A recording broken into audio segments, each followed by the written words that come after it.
Always welcome साथियों। Digital class हमेशा आपके साथ। इंजीनियर अपना इंटरनल कंबशन इंजन चल रहा है। जो भी कंटेंट अब तक आपने पढ़ा है और आगे इस वीडियो में पढ़ने वाले हैं, सारा कंटेंट आपको पीडीएफ फॉर्मेट में अवेलेबल है। जिस तरह से मैकेनिकल इंजीनियरिंग जनरल नॉलेज की सीरीज कंप्लीट अवेलेबल है। नोट्सों का इस्तेमाल आप एसएससी, आरआरबी, स्टेट, जेई, एई, गेट, बीटेक, एएमआई के एग्जामिनेशन के लिए कर सकते हैं। हम फ्यूल पढ़ते आ रहे हैं साथियों, किस प्रकार से फ्यूल सेलेक्ट करते हैं, कौन सा फ्यूल अच्छा होता है, ये फ्यूल स्टडी कर चुके हैं। ऑक्टेन नंबर से हम जान चुके हैं एसआई इंजन फ्यूल्स के बारे में। अब जानते हैं साथियों C10 नंबर के बारे में। C10 नंबर क्या है साथियों? ये मार्किंग सिस्टम है सीआई इंजन फ्यूल्स के लिए। उसके बाद देखेंगे अल्टरनेटिव फ्यूल। इन फ्यूलों के अलावा कौन सा फ्यूल आप इस्तेमाल कर सकते हैं। C10 नंबर क्या होता है साथियों? It is a marking system of CI, compression ignition engines fuel. अब इसमें क्या है साथियों? C10 नंबर में यहाँ पर देखेंगे C10 नंबर 0 है, C10 नंबर 100 है। 0 की तरफ क्या है साथियों? Alpha, methyl, naphthalene. और इधर क्या है साथियों? इधर है C10, जिसका केमिकल फॉर्मूला है C16H34, carbon 16, hydrogen 34।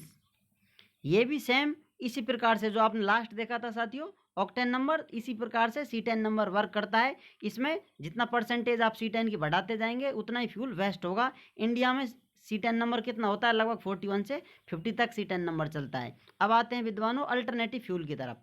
Alternative fuel में पहले स्टडी करते हैं एलपीजी के बारे में। LPG it is a mixture of propane and some butane and isobutane. इसमें मिक्सचर होता है साथियों इन सभी का। चीपर देन गैसोलीन, ये सस्ती होती है गैसोलीन या पेट्रोल से। एंड हाई नॉक रेजिस्टेंट, और नॉक रेजिस्टेंट होती है, नॉकिंग नहीं होने देती है। Efficiency of engine is low due to high heat of vaporisation. Engine की इफिशियंसी इसका इस्तेमाल करने से कम हो जाती है क्योंकि इसमें हाई हीट चाहिए होती है वेपोराइजेशन के लिए। इसलिए इनमें it required high compression ratio, इसलिए इनमें हाई कंप्रेशन रेशियो की आवश्यकता होती है। नेक्स्ट फ्यूल की तरफ आते हैं मेथनॉल, जिसका केमिकल फॉर्मूला है CH3OH। Methanol can be obtain from coal, municipal waste. इसे प्राप्त किया जा सकता है कोल से, म्यूनसिपल वेस्ट जो होता है उससे मेथनॉल को प्राप्त किया जा सकता है। Methanol is used in racing cars, इसका इस्तेमाल कहाँ किया जाता है? रेसिंग कारों में इसका इस्तेमाल कर सकते हैं। Because of increase power due to high compression ratio, यदि आप कंप्रेशन रेशियो बढ़ा देते हैं, कंप्रेशन हाई कंप्रेशन रेशियो की आवश्यकता होती है इसके लिए, मेथनॉल को जलाने के लिए, इससे आपको पावर अधिक मिलेगी, तो इसका इस्तेमाल रेसिंग कार्स में आप कर सकते हैं। The octane number of methanol is greater than petrol, petrol से इनका जो ऑक्टेन नंबर होता है अधिक होता है। Mass of methanol consume is 10% मोर, मास अधिक कंज्यूम होता है मेथनॉल का देन पेट्रोल, पेट्रोल की बजाय। Due to lower calorific value, इसकी कैलोरिफिक वैल्यू जो होती है कम होती है पेट्रोल से, मेथनॉल की। एथेनॉल, एथेनॉल का केमिकल फॉर्मूला है C3H5OH। It's octane number is greater than petrol, इसका भी it's octane number is greater than petrol, petrol से इसका ऑक्टेन नंबर अधिक होता है। सो मोर थर्मल इफिशियंसी इसकी होती है देन पेट्रोल इंजन। अब यहाँ पर क्या है साथियों? वॉल्यूमेट्रिक जो इफिशियंसी होती है इंजन की बढ़ जाती है, क्योंकि आप जो फ्यूल इस्तेमाल कर रहे हैं सेम वॉल्यूम में आप फ्यूल डाल रहे हैं तो आपको ज़्यादा पावर मिल रही है। यहाँ पर थर्मल इफिशियंसी ज़्यादा है एथेनॉल की, क्योंकि इसका ऑक्टेन नंबर अधिक है, तो यहाँ पर वॉल्यूमेट्रिक इफिशियंसी बढ़ जाती है। वॉल्यूमेट्रिक इफिशियंसी क्या होती है? ब्रीदिंग एबिलिटी होती है किसी इंजन की। नेक्स्ट आते हैं सीएनजी की तरफ। सीएनजी गाड़ियाँ आपने बहुत देखी होंगी चलती हुई, इसकी कुछ विशेष क्वालिटी हैं, उन पर स्टडी करते हैं। It is a mixture of 90% methane and remaining ethane, बची कुची इसमें इथेन होती है, 90% इसमें मीथेन होती है सीएनजी में। It is good SI engine fuel due to high octane number, high octane number होने की वजह से ये एसआई इंजनों के लिए गुड फ्यूल है, अच्छा फ्यूल है। इट इज चीप, ये सस्ता होता है, गंध रहित होता है, odourless and safe in operation, और ऑपरेशन में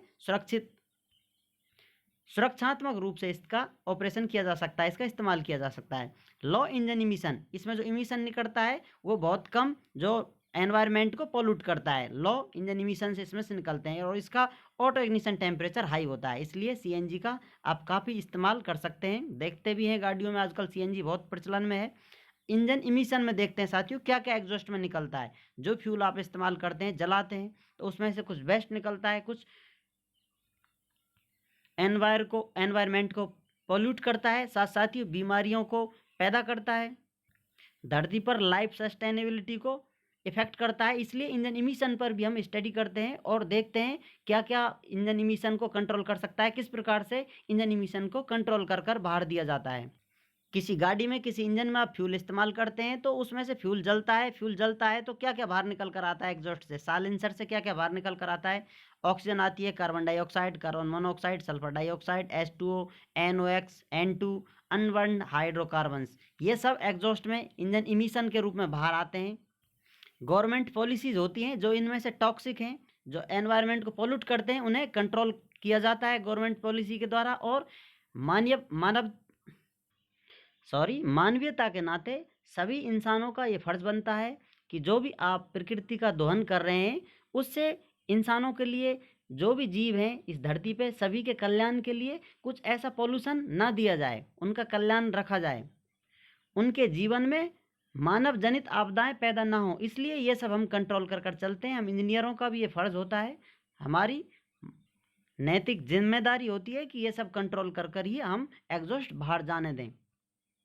इसे कंट्रोल करने के लिए अब तक हमने क्या कर रखा है ये सब जानेंगे नेक्स्ट वीडियो में। उम्मीद करते हैं विद्वानों वीडियो में दी गई जानकारी अब तक कि आपको अच्छे से समझ में आई होगी। अभी भी आपका कोई कंफ्यूजन है तो आप हमसे कमेंट कर कर पूछ सकते हैं। साथियों आप चाहें तो कॉन्टैक्ट कर सकते हैं, कॉन्टैक्ट लिंक आपको वीडियो डिस्क्रिप्शन में मिल जाएगा। वीडियो को अंत तक देखने के लिए, चैनल को सपोर्ट करने के लिए आपका दिल की गहराइयों से बहुत बहुत धन्यवाद। मिलते हैं नेक्स्ट वीडियो में। जय हिंद, वंदे मातरम।